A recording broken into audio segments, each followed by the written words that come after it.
Também podemos pensar que temos outra posição de sujeitos ocupada por esses escritores, que eram eruditos que escreviam como se fossem nobres para outros letrados, legitimando-se uma formação relativa ao jornalismo português, dando unidade a essas formações discursivas, embora ocupando posições diferentes. Muitas vezes eles não eram nobres, mas eram letrados, né? Então eles escreviam como se fossem da nobreza, né? Eles pertenciam àquela classe, aquela formação que a gente chama em análise do discurso, e estavam sempre a partir daquele olhar para o resto, né? Queremos dizer com isso que os periódicos que surgiram depois de 1821 fundaram uma nova discursividade a partir desse acontecimento discursivo, que é o decreto que aboliu a censura prévia.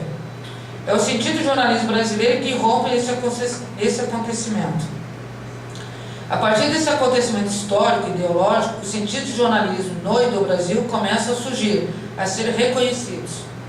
Aí trago o Peixeiro sobre o ritual, né, que nos ensina que não há ritual sem falha e por isso é possível a ruptura. Podemos pensar então como esse acontecimento discursivo causou uma ruptura entre o jornalismo, que era produzido por autores ligados ao jornalismo português, e instaurou uma nova ordem de sentidos que possibilitou uma nova discursividade fundadora, que é do jornalismo brasileiro, criando uma nova tradição, ressignificando a imprensa e instituindo uma outra memória.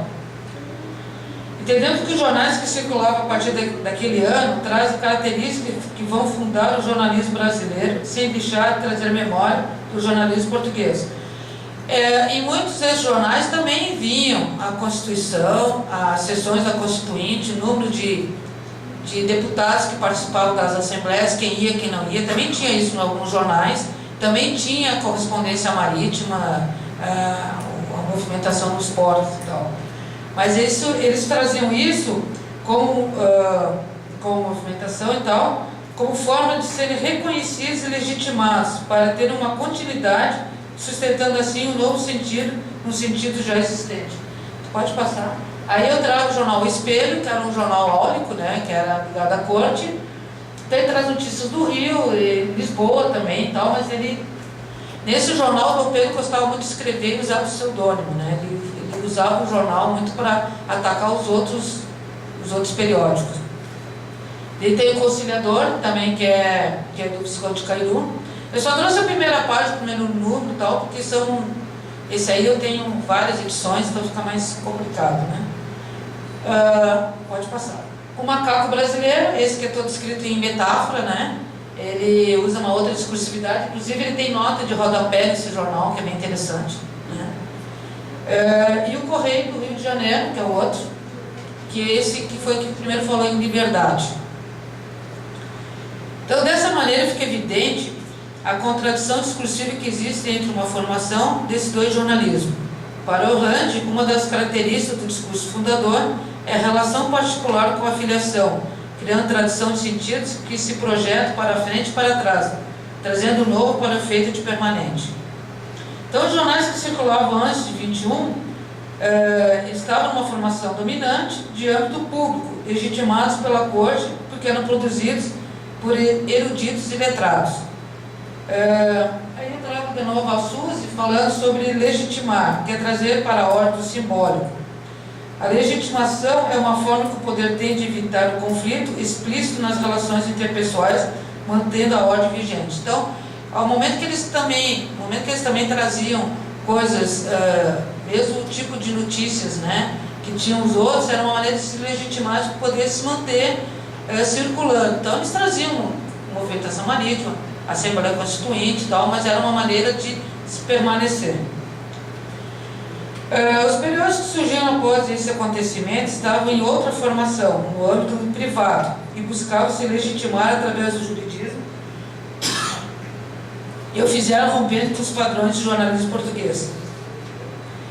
Essa ruptura gerou o primeiro processo contra o redator do jornal, que foi contra do Correio do Rio de Janeiro, João Soares Lisboa. Ele foi processado pela nova lei de imprensa, foi o primeiro jornalista processado no Brasil. Ele publicou uma carta que enviou para Dom Pedro em 30 de maio de 1822, pedindo a Constituinte. Essa carta é toda uma questão histórica, nem vou entrar aqui, mas que ele mandou a carta por um mensageiro e daí a carta acabou sendo publicada e no jornal dele também. O Dom Pedro disse que não recebeu, tinha a história do Rui Barbosa no meio envolvido, então é um complô danado aí, né? Ele foi processado, mas ele não chegou nem a júri, tá? Ele ia ser a júri popular, mas ele foi absolvido antes do júri. A carta que ele trouxe, ele dizia: Senhor, falemos claro, ou Vossa Alteza Real quer representação nacional no Brasil ou não quer? No primeiro caso, pode contar com um defensor denotado de seus direitos. No segundo, não posso servir a Vossa Alteza Real e atrevo-me a dizer que perde o Brasil para sempre. Segundo Vossa Alteza, nunca Vossa Alteza Real verá escrito meu de servilismo. Deixei de ser vassalo e não voltarei à escravidão. Se os portugueses se deixarem avassalar, deixarei de ser português. E buscarei em terra estranha, augusta liberdade. Publicou em 27 de junho de 22. Esse texto, né? Então, no início do século XIX, o grupo formado por autores de folhetos e redatores de jornais era constituído por elite intelectual que tinha entre 20 e 50 anos de idade. Esse aí eu trouxe um livro que chama Corcundas Inconstitucionais, é um livro da Lúcia Neves. Ele fala sobre a história do Brasil na questão da imprensa, né? É um dos livros que eu consulto. Tem esses dados bem históricos, né? O interessante é que esses jornais de antes de 21 eram formados, a maioria os editores eram formados na Universidade de Coimbra e tinham diversas profissões, como professores, funcionários públicos, sacerdotes e advogados. O João Soares Lisboa, que foi processado, ele era negociante, ele tinha um direito, na época eles precisavam de ser um documento que habilitava ele para ser comerciante, e ele era comerciante, então ele não se enquadrava. Ele tinha uma estatura baixa, ele era gordinho, não tinha cara de nobre, né? E os outros jornais, principalmente o Espelho, entravam muito em confronto com ele e muitas vezes usavam da aparência física dele para desmerecer o que ele falava. Então, quando eles não conseguiam trabalhar a questão ideológica nesse sentido de texto, de questão da liberdade, eles apelavam, né? Falavam da aparência, que diziam que ele não poderia estar ali porque ele não era um nobre.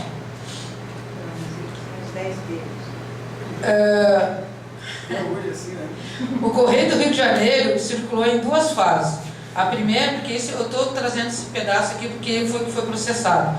A primeira de 10 de abril até 21 de outubro de 1822. E a segunda entre 1º de agosto e 24 de novembro de 23. Soares Lisboa foi por 2 vezes obrigado a sair do Brasil. A primeira vez ele foi para Buenos Aires, ficou em exílio lá. Na segunda, quando ele ia para a Europa, ele desembarcou no Recife, ele era um rebelde, né? Desembarcou em Recife e aderiu à causa da Confederação do Equador. Ele editou um outro jornal naquela época, chamado Desengano dos Brasileiros, que circulou em apenas 6 edições. Ele morreu numa emboscada em Recife, no Coro da Anta, no final de novembro de 1824. Na primeira vez que ele foi expulso do Brasil, depois de ter sido processado, libertado e tal, ele acabou sendo expulso porque ele botou ele botou um texto no jornal, uma notícia, dizendo que era Dom Pedro que estava dizendo. Ele foi acusado disso. Então ele dizia assim, pode passar. O Brasil precisa e deve ser livre para ser feliz. E se os povos manifestam o geral desejo de serem republicanos, não acharão em mim oposição. Antes farei quanto puder para que eu consiga e eu me contente em ser seu concidadão. No Correio de 10 de outubro de 1822. Ele diz que foi Dom Pedro que escreveu isso. E daí, como Dom Pedro negou, não assumiu, ele foi expulso de novo. Então, assim, pessoal, não está conclusivo. Aqui não tem considerações finais ainda, porque eu estou ainda fazendo a pesquisa da minha tese, né? E que dá para a gente ver essa questão de relações, não só políticas, mas culturais também na época, né? Apesar de estar muito mais marcada a política aqui, mas também tem tudo a ver com a cultura, né? A cultura do período em que poucas pessoas só poderiam ter direito de falar e de se manifestar, né? Então, muito obrigado.